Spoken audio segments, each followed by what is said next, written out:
June 20 முதல் 29ஆம் தேதி வரை சட்டமன்ற கூட்டத்தொடரை நடத்த அலுவல் ஆய்வுக்குழு கூட்டத்தில் முடிவு செய்யப்பட்டிருக்கிறது. முழு விவரங்களை எமது செய்தியாளர் தீபாவிடம் கேட்கலாம். தீபா, முழு விவரங்கள் என்ன? சட்டப்பேரவை கூட்டத்தொடர் வருகின்ற 20ஆம் தேதி முதல் 29ஆம் தேதி வரை நடைபெறுகிறது. எத்தனை நாட்கள் நடைபெறும் என அலுவல் ஆய்வு கூட்டம் சற்று முன்பாக அந்த கூட்டம் தொடங்கியது. இந்த கூட்டம் சபாநாயகர் தலைமையில் நடைபெற்றது.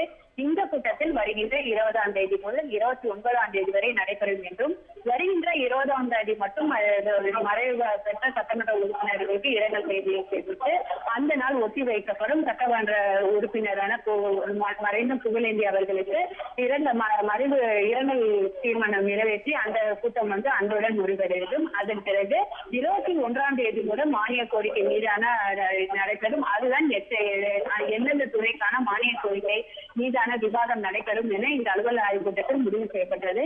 21ஆம் தேதி நீர்வளத்துறை, இயற்கை வளங்கள் துறை, தொழிலாளர் நலன் மற்றும் திறன் மேம்பாட்டுத்துறை மாலை, அதாவது 21ஆம் தேதியிலிருந்து 29ஆம் தேதி வரை காலை 9:30 மணியிலிருந்து மதியம் 1:30 மணி வரையும், இரவு மாலை 5 மணியிலிருந்து இரவு 8 மணி வரை இதாக நடைபெறும். 2 கட்டமாக சட்டப்பேரவை நடைபெறும். அந்த நாளில் எந்தெந்த துறைகளில் மானிய கோரிக்கை நடைபெறும் என்பது குறித்து அறிவிக்கப்பட்டிருக்கிறது.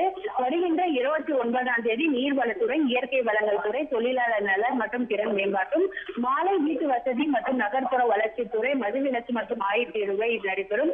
அதே போன்று பார்த்தீர்கள் என்றால் 22ஆம் தேதி சனிக்கிழமை இந்த கூட்டத்தொடர் நடைபெற இருக்கிறது. இந்த சனிக்கிழமை அன்று நகராட்சி நிர்வாகம் மற்றும் குடிநீர் வளங்கள் துறை, ஊரக வளர்ச்சி மற்றும் ஊராட்சி துறையும், மாலையை பார்த்தீர்கள் என்றால் வேளாண்மை மற்றும் உழவர் நலத்துறை, கால்நடைத்துறை, மீன்வளம் மற்றும் பால்வளத்துறை நடைபெறும். அதே போல ஞாயிற்றுக்கிழமை அரசு விடுமுறை என்பதால் அந்த கூட்டத்தொடர் இருக்காது.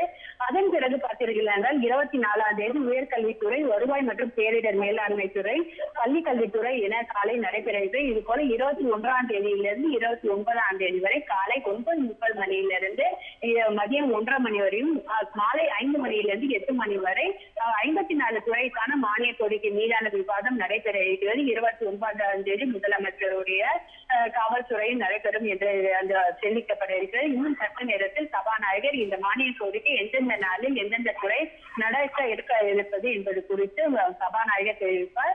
எப்போதுமே சட்டப்பேரவை 10 மணிக்கு கூட்டத்தொடர் நடைபெறும். ஆனால் தற்போது பார்த்திருக்கிறீர்கள் என்றால் 9:30 மணிக்கு அந்த நேரத்தை மாற்றி காலை 9:30 மணிக்கு சட்டமன்ற கூட்டத்தொடர் நடக்க இருக்கிறது. அதே போல மாலை 5 மணியிலிருந்து இரவு 8 மணி வரை நடைபெறும். 20ஆம் தேதியிலிருந்து 29ஆம் தேதி வரை இந்த கூட்டத்தொடர் நடைபெறும். 20ஆம் தேதி மட்டும் மறைந்த சட்டமன்ற உறுப்பினர் புகழேந்தி அவருக்கு மறைவு தெரிவித்து அந்த நாள் ஒத்திவைக்கப்பட்டு கூட்டம் முடிவடைந்துவிடும். திங்கட்கிழமையிலிருந்து மானிய கோரிக்கை மீதான விவாதம், அந்த துறைக்கான மானிய கோரிக்கை உள்ளிட்டவை குறித்து நடைபெறும். தீபா, இந்த சட்டமன்ற கூட்டத்தொடர்ல என்னென்ன முக்கிய மசோதாக்கள் தாக்கலாகும் எதிர்பார்க்கலாம்? கண்டிப்பாக இன்னும் சற்று நேரத்தில் சபாநாயகர்கள் அவர்கள் அந்த என்னென்ன சட்டங்கள் நிறைவேற்றப்படும் என்பது குறித்து தெளிவான விளக்கத்தை தர இருக்கிற முக்கியமான சட்டங்கள் ஏற்கனவே தெரிவிக்கப்பட்டிருந்தது. அந்த அடிப்படையில் என்னென்ன மாதிரி சட்டங்கள் நிறைவேற்றப்படும் என்பது குறித்து தெளிவாக சபாநாயகர் இன்னும் சற்று நேரத்தில் அது குறித்து தெரிவிக்க இருக்கிறார். ஜூன் 20 முதல் 29ஆம் தேதி வரை சட்டமன்ற கூட்டத்தொடரை நடத்த அலுவல் ஆய்வுக்குழு கூட்டத்தில் முடிவு செய்யப்பட்டிருக்கிறது. தகவல்களுக்கு நன்றி தீபா.